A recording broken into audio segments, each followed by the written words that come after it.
Jacobs Fikirini. Huyu kijana ni rafiki yangu.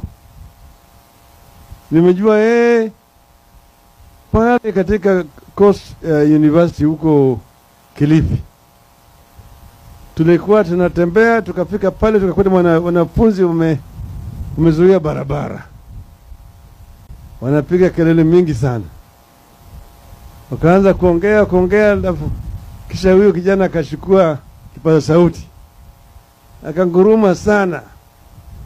Nikauza hiyo simba gani ambaye naomba mwana wa simba.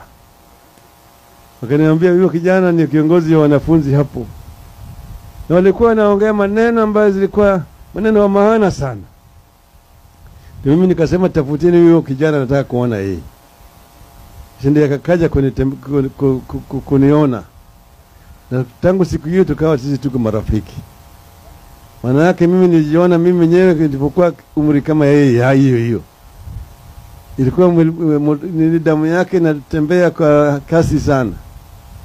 Lakini yeye ni mtu ambaye anaangalia mbele na vile vile anatakia Kenya mazuri. Ndio nikamwambia sisi tutatembea na wewe pamoja.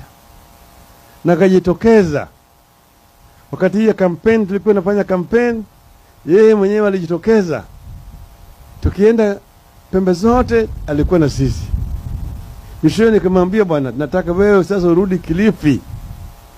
Uungane na Mungaru na Mazayo na Mbeyu. Wale yote katika Kilifi mfanye kampeni Kilifi, tunataka Kilifi irudi vile ilivyokuwa 2017. Na yeye akarudi sasa hapa Kilifi.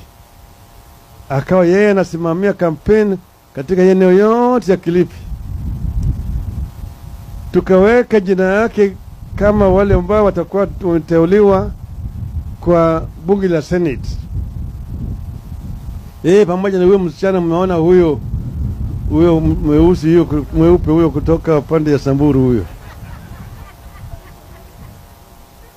Lakini sasa wale watu wa IBC wakasema kwa pande ya vijana watachukua moja kutoka kwa Azimio na mwingine kutoka upande wa Kenya Kwisha.